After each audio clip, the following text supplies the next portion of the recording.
I keep getting all sorts of hints suggesting I should speak my piece. But whenever I think of doing it, I get a little rumble in the tum department that says, "What the hell do you think you're doing?"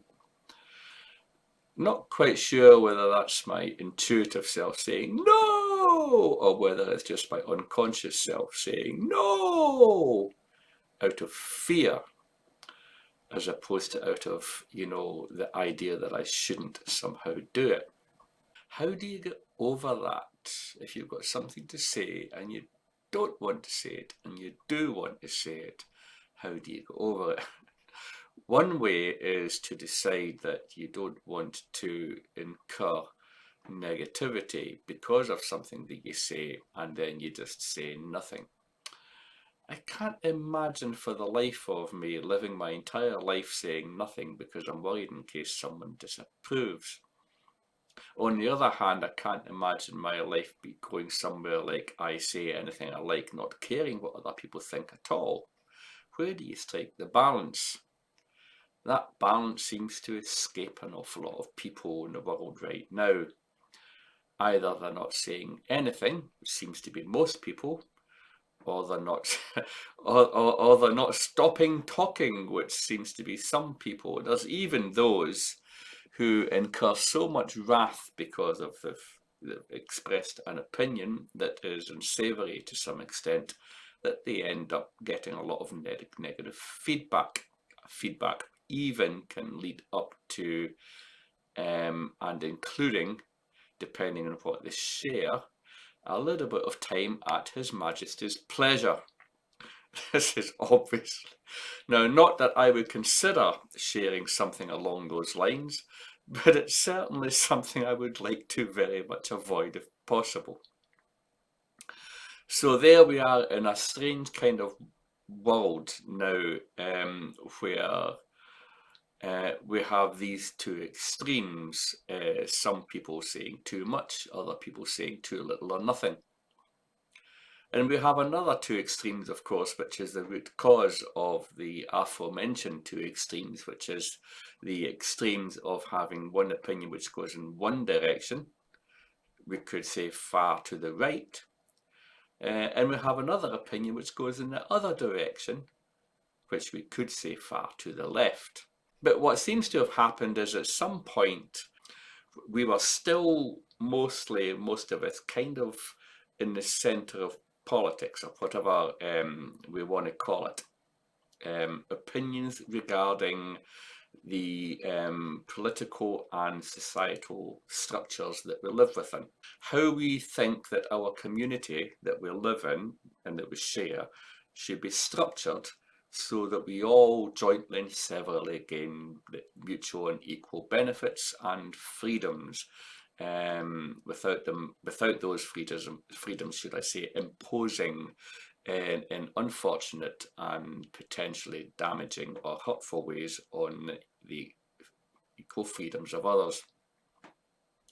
But at some point in our recent history, a few decades ago, we were mostly in what would have been considered then to be in a kind of relatively centrist position politically, with some of us being right of centre, which we used to call conservatives.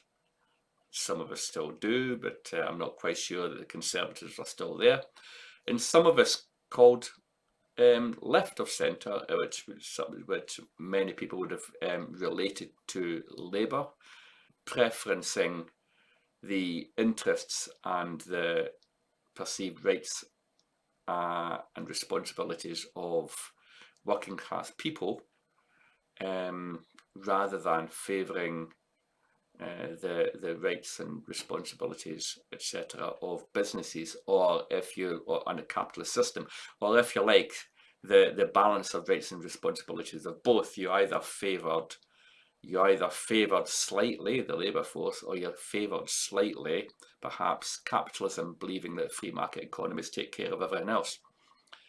And so you were either right of centre or you were left of centre, but you were never, and some people felt that they were somewhere in the middle, trying to strike a balance between both. somewhere along the line, those people who were a little bit further left and those people who were a little bit further right started to disagree with each other more and more and raise each other more and more. I think that we could possibly coincide this event with the advent and propagation of a thing called social media. Because when we got social media, if you like, and we all started playing with it, and we realized we could express our views to a lot more people than just our neighbours and the people down the pub and, you know, the people we met in the town square or whatever. We suddenly discovered we could express ourselves to the rest of the world. And so we did. And as we did that, other people realised that they could disagree with us.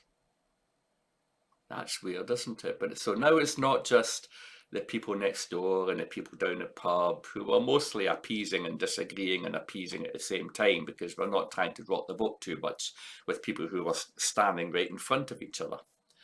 And so now people could disagree with us from 1,000 miles away, several thousand miles away, and not really reap any repercussions because of it, because it's not like they're in front of the person to disagree with. They could say anything and just go on with the day after that. And then I can disagree back. And over a period of time, I think the bouncing back and forth of disagreeing became more extreme.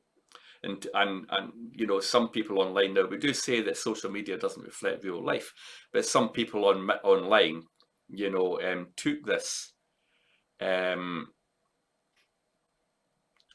an offence and continued to escalate.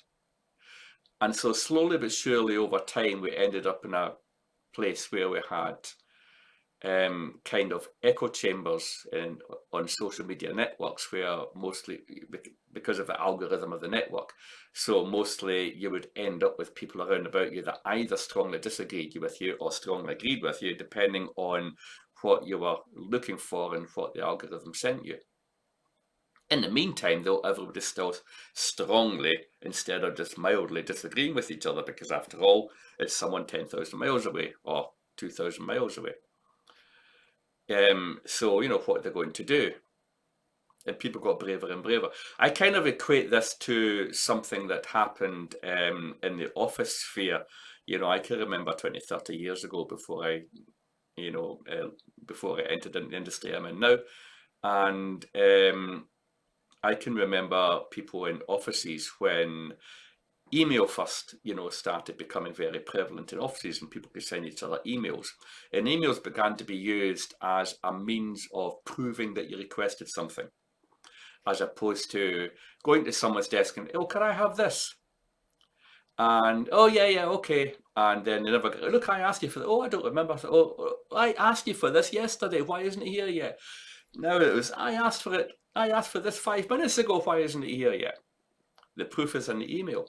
So I can remember you had people literally sitting in the next desk sending each other emails instead of just talking to each other. And there was a certain bravery involved in emails, even with the person in the next desk. There was a certain bravery involved in sending that email that you didn't necessarily have if you were standing right in front and looking person in the eye as you spoke to them. Here you go, you know, keyboard warrior, ping, send, and there it is, it's away. So what were you doing? The guy in the next desk can come over to you and say, what the hell are you doing? Sending me that. But they didn't. They did the same back. Email, send. And so it started.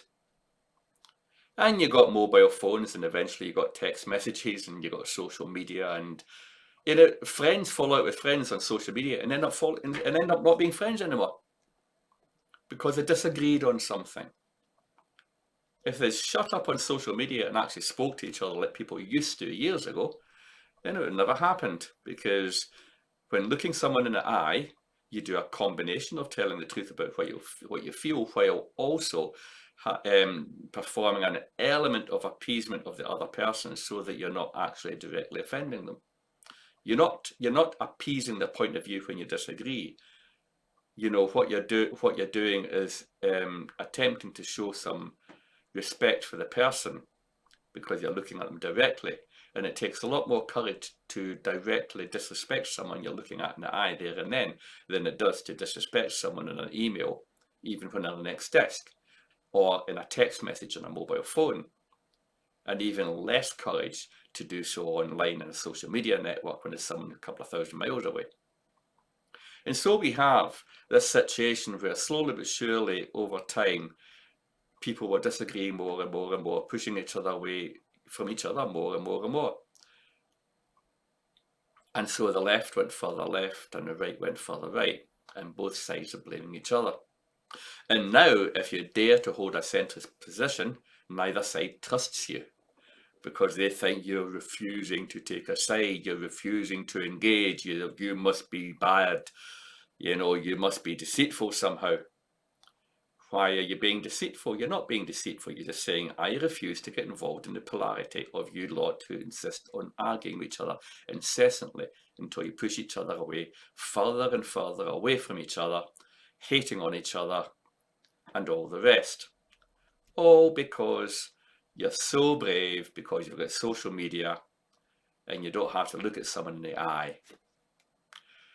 It would be nice if people would stop doing that and go back to treating each other with respect. I've got a suggestion. Why don't we all, whenever we send a message, whether it's a text message, whether it's a message in social media, whether it's an email, why not we all imagine that we're looking that person in the eye and we care about that person before we click send?